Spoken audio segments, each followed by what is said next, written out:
Hello everyone and welcome back to the channel, Say What's Real TV. Can you guys believe we have come to the end of the season? Aww. And at this point, we haven't had any word on a renewal for season 3. We may be a little delayed, but I don't think we're going to be denied. You guys just keep your fingers crossed. We're going to throw it on out there. We will get a season 3. But until then, this review is for the finale to Hulu's Reasonable Doubt. This is season 2, episode 10, Encore.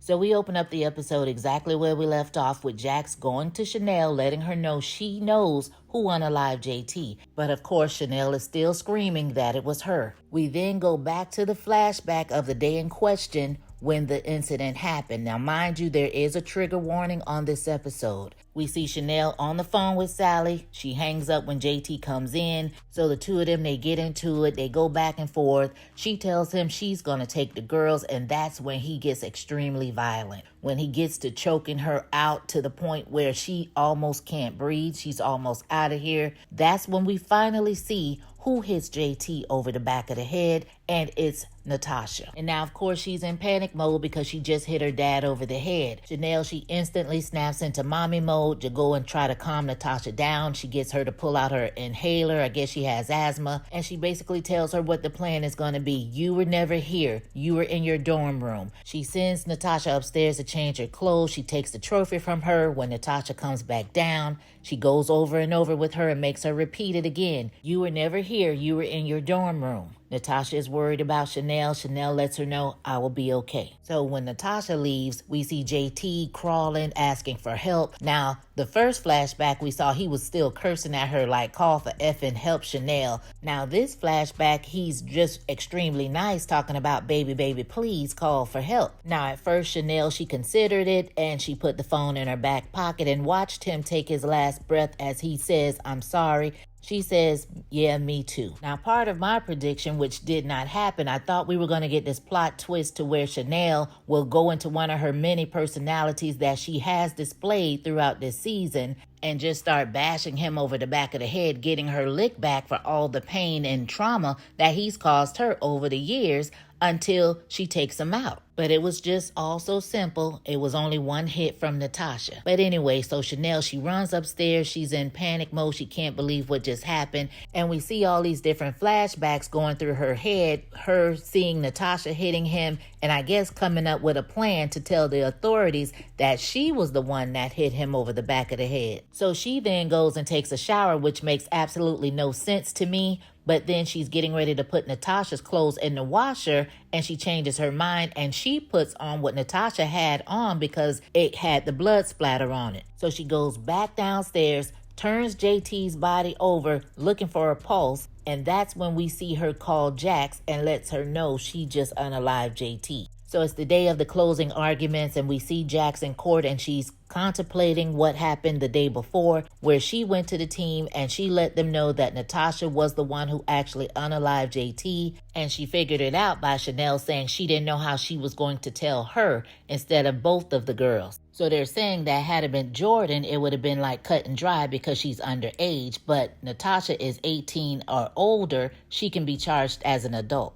So Corey's plan is to take all this information to Lucy, so she has no choice but to dismiss the case. But they have to get Chanel on board because this means throwing Natasha's name in the mix. Now keep in mind, this is still the day before the closing arguments, and we see Jax and Corey out here hustling in these streets. They take Natasha down to the jail to talk to Chanel, letting her know, look, Mom, you saved me, let me save you. Apparently, Chanel got on board. They go down to Lucy's office. They have a signed confession by Natasha. They have photographs with Natasha in the same clothing that Chanel put on. And they also presented a timestamp, but old Lucy didn't give a damn. She's giving them the side eye like y'all just so happen to find all this information the day before closing arguments. Jack says, well, Chanel finally admitted the truth, and Lucy was given, I don't know what to tell you. Chanel made her choice. So back to present day, both sides give their closing arguments in court. And it's crazy to know that Lucy knows the truth. She knows that Chanel is protecting her daughter, but she still goes hard. Now, I'm trying to figure out what's her sole motivation, the fact that Peter was on one side of her neck and Henry was on the other side.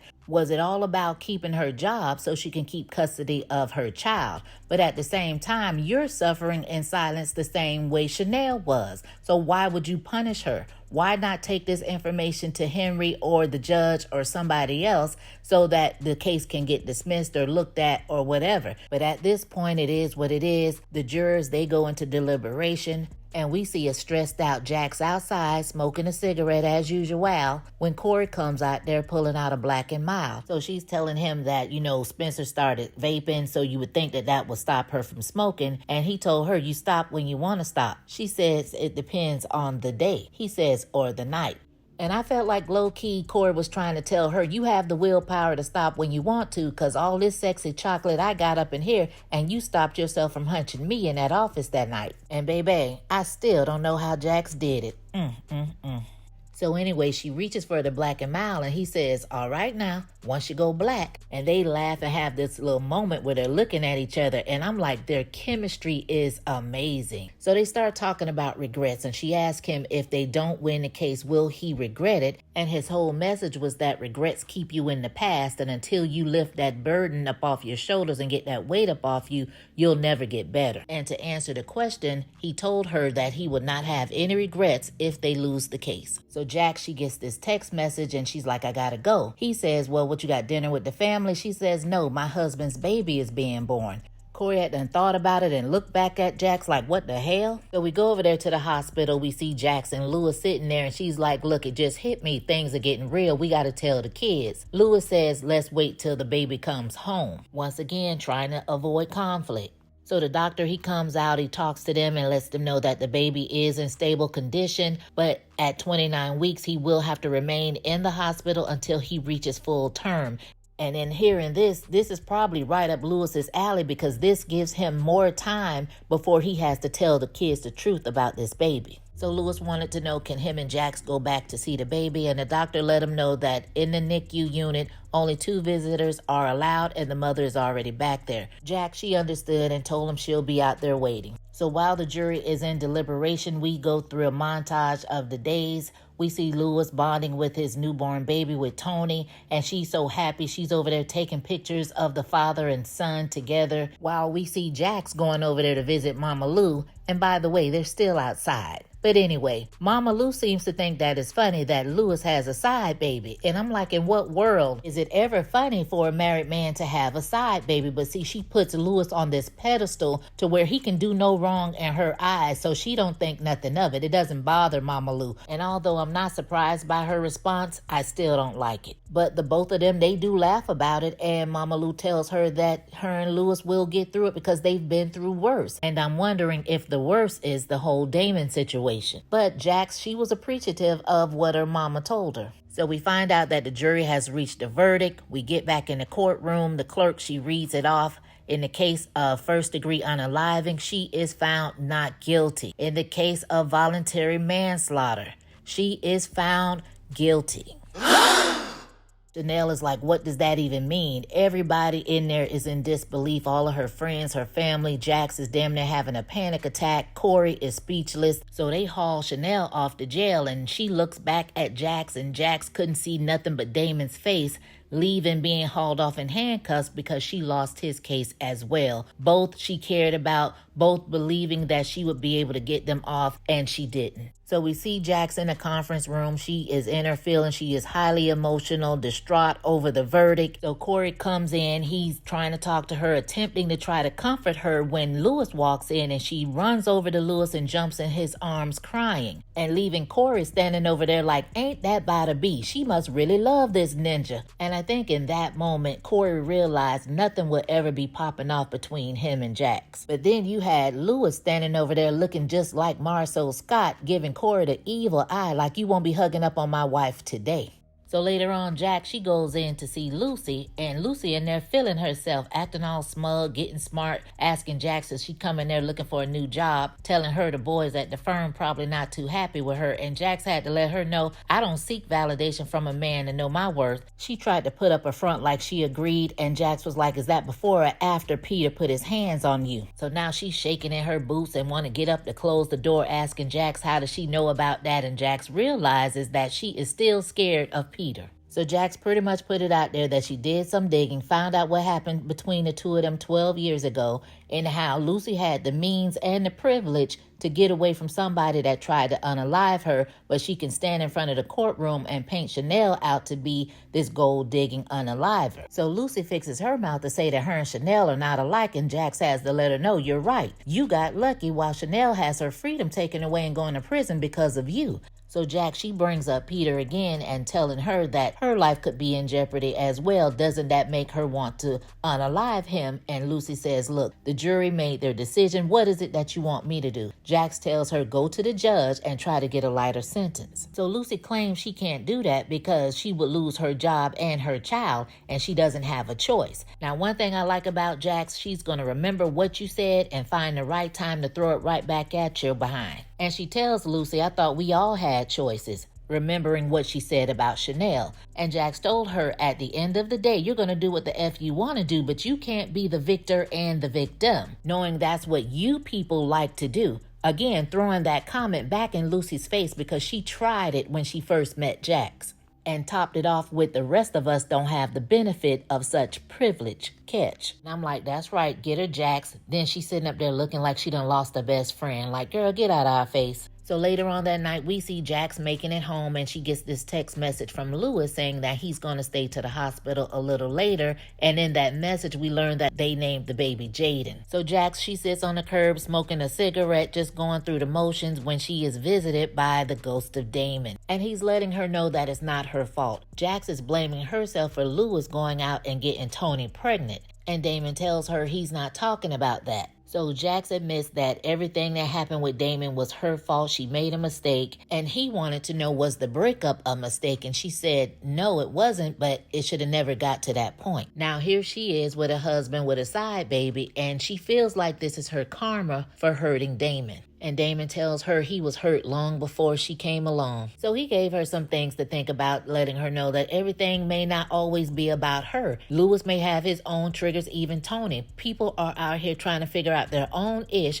and life be lifing. And some things you can control and some things you can't. So are you going to be the one to sit around and mope about it, asking why me? Because really, how is that going to benefit you? And he tells her, if you're going to ask God for something, ask for grace, understanding, empathy, and some patience. And hold on to all of that and use it to be better. When he mentions to her to stop feeling the shame for all of the bad things, she says that's what she's been trying to do for the last 6 months. Damon tells her that Corey was right, that you stop when you want to stop, but you already know that.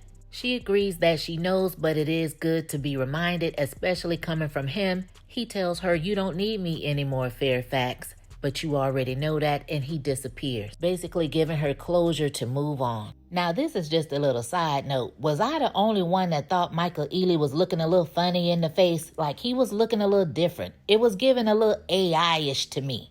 But anyway, she picks up her pack of cigarettes as if she's getting ready to smoke one, but she thinks about it and gets up and goes and puts them in the trash. And I'm like, yes, girl, I'm so proud of you. So the next day, Jax, she goes to the hospital to see Tony, basically offering an olive branch, and lets her know if there's anything she needs, she's here for her. Tony said it was okay for her to see the baby, so when she saw him, she was like, wow. So Tony started saying that she knows that Jax thinks she's a homewrecker, but she didn't plan any of this. She was going to take care of it, I guess, with the money that JT gave her. But when she thought about it and the baby growing in her, she felt joy and decided she wanted to protect him even before she knew him. And she vows to continue to protect him. Jax told her that she understood and used Damon's line on her, saying everybody out here just trying to figure out their own ish. And Tony tells her, I think that I finally have. So we see Lucy down to the little coffee shop where she always is, and in comes Peter. Apparently she called him to talk, and he's thinking they're getting ready to get back together. And she's like, look, what I need for you to do is drop this custody battle. And I'm like, did he refile for full custody or something? Because he did win joint custody, so I'm confused.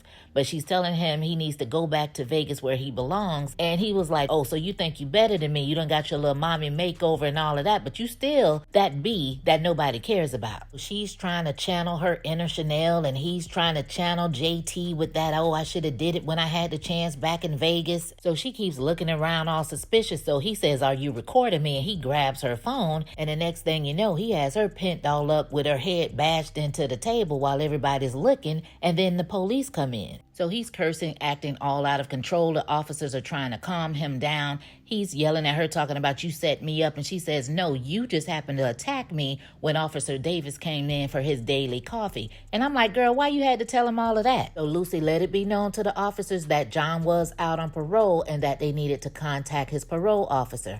But my thing is, when he gets out the next time, because he's not getting ready to do life for attacking her in this coffee shop, will you be prepared the next time, Lucy? Because he's not coming to your job with roses. He's going to be looking for blood. So Officer Davis asks her, is she okay? And tells her it's a good thing you know the right people. And that's exactly what Jax was trying to explain to her. You have that privilege like that. So we see Sally and Chris on their way to Chanel's hearing, and Sally is thanking him for coming. And I'm like, well, why wouldn't he come? He was in the courtroom when the verdict was read. Sally then takes the time to tell Chris in this moment that Natasha was the one who really hit JT over the back of the head, and Chanel has been protecting her this entire time. He wants to know, has she known this from the beginning? And she tells him, yes, how hard it's been for her keeping this from everyone. He's like, I'm not everyone. She mentions the promise she made Chanel, and he says, what about your promise to me? This is why we don't talk, because it doesn't help.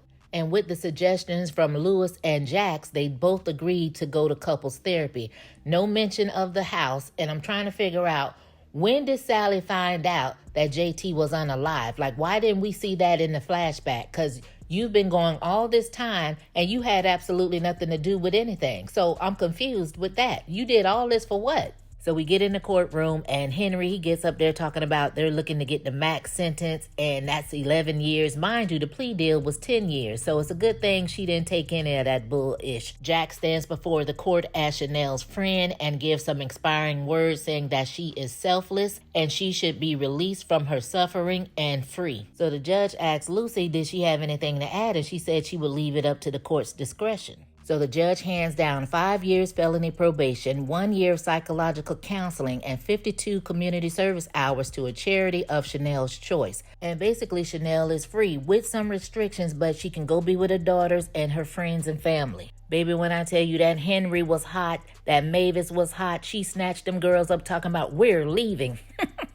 But baby, everybody else is ecstatic. They're happy. She thanks Jax for everything. She thanks Corey and tells him that she's never had any man fight for her the way that he did. Corey can't believe it. He's elated that he actually won this case. We see Chanel getting released, and the Ladera ladies are outside waiting for her, and they all hug, and I thought it was just a nice, touching moment. So then Adrian, he shows up to make his presence known, and she goes to talk to him, and he pulls the ring out to get an answer to his proposal, and she basically turns him down. And, saying she has to get herself together and find her worth.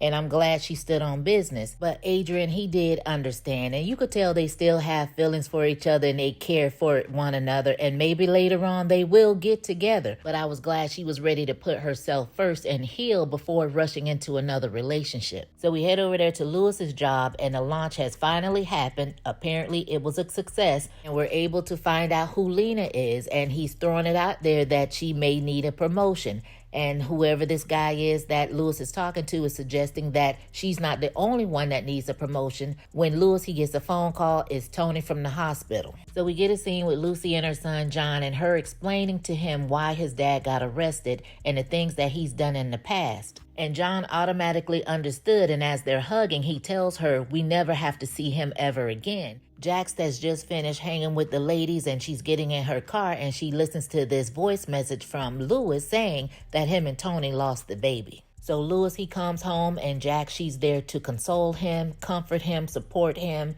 and he's visibly upset, as he should be. He just lost a child. He's expressing how he held him and how he had a chance to bond with him.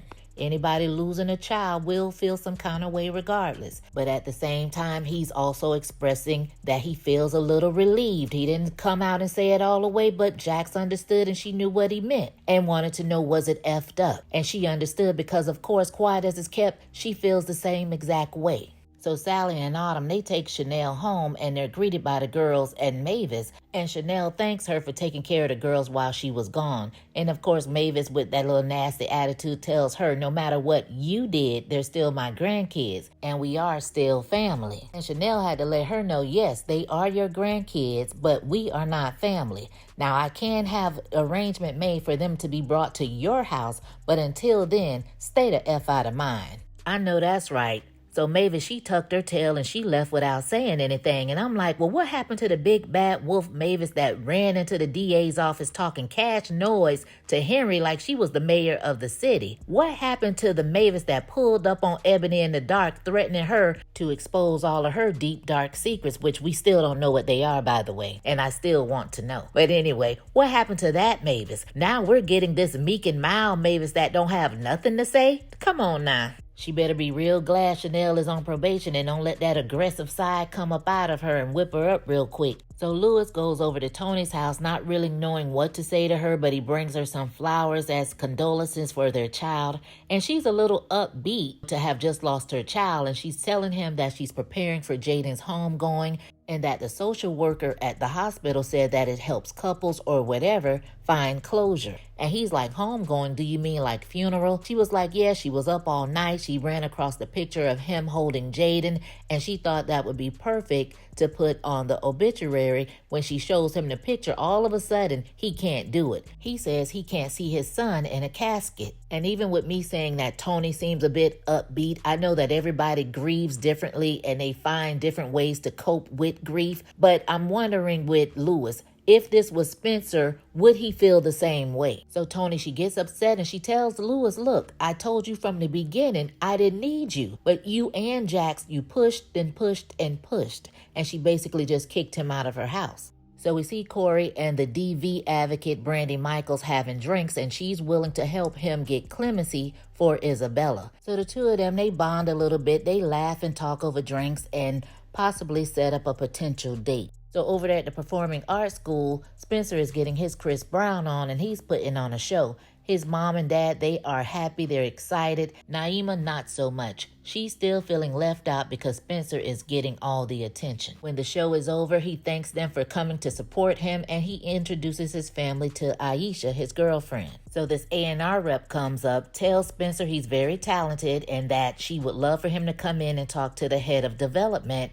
with his parents, of course, and she gives them her card. The good thing about it, at least if anything was to pop off with Spencer having a career in the music industry, his mom is a lawyer, so she can read over some of these contracts. We see Naima finally express to her dad that she's been feeling left out because they're so obsessed with what Spencer has going on. So he apologizes and tells her he had no idea that she felt that way. And of course he knows that she exists because she has no idea how much time he spends worrying. Yeah, worrying about her finding out about this baby. That's what he worried about. But he tells her she's growing up so fast and she's his little princess. And he felt like she didn't want to be bothered with him because she stopped calling him daddy. And she was like, look, you're still my dad. And they end up having a little laughing father-daughter moment. So Lucy and Jax, they have a conversation and Jax thanks her for going to the judge to get Chanel's sentence reduced. Lucy thanks Jax as well for being able to get a good night's sleep, and she tries to bond again over cigarettes, and Jax lets her know that she is no longer smoking. She quit. She didn't want any donuts, but they can bond over some cookies. Now, even though Isabella fired Corey, through some kind of miracle, he was able to get her clemency, and now she is free and able to go home. Jax was able to pull that folder from under the bed and shred everything in it and officially have closure with Damon. Crystal, she passed the LSAT exam. Congratulations to her. Lucy and her son are able to laugh and kick the bobo without worrying about nobody stalking them. We see Corey over there at the firm saying goodbye to the team, and I'm feeling sad about it because he's packing up his little box and he's leaving us. He came to do a job. He did what needed to be done, and I'm hoping that we see him again. We saw where Chanel took Natasha over to see Ebony. Ebony had a chance to apologize, and it looked like she may have a chance to redeem herself with Natasha. We see that Sally and Chris, they made it over to Dr. Webb's office, and when he asked the question, what do you guys want to do? We hear Sally saying reconcile, and Chris is over there saying uncouple. Woo, child, Chris is over it. We see Corey and Brandy going out on that date they were talking about, and maybe he's taking his father's advice, trying to find the right woman that can have him settle down and be the one to help him elevate in life. We have the Stewart family enjoying each other's company. They're sitting around laughing, playing Uno, when there's a knock on the door. Louis, he gets up, goes to the door. A lady asks, "Are you Mr. Stewart?" He says yes. She hands him an envelope and lets him know he's being served. She takes a picture of him for proof. He pulls out the contents of the envelope and steps outside to read them, and Jack, she comes out wanting to know what's going on. He lets her know that Tony is suing the both of them for the death of Jaden. And that, my friends, is the end of the episode and the end of the season. Woo child. Do you guys think that Tony has a case here? Drop down in the comments and let me know what you think about it. As far as this episode as a whole, it was kind of giving series finale because all the storylines got tied up except for this civil lawsuit that Tony has filed. But as a whole, this was a pretty solid season. I enjoyed every bit of seeing Morris Chestnut on my screen. I thought the cast did an amazing job. The styling, the music, everything was good. And I look forward to seeing more in season 3. Drop down in the comments and let me know what your thoughts were for the season finale, the season as a whole, just everything. Let's talk about it. And as always, you guys, thanks for all of the support. Thanks for watching. Thanks for listening. And I'll catch you on the next one. Peace.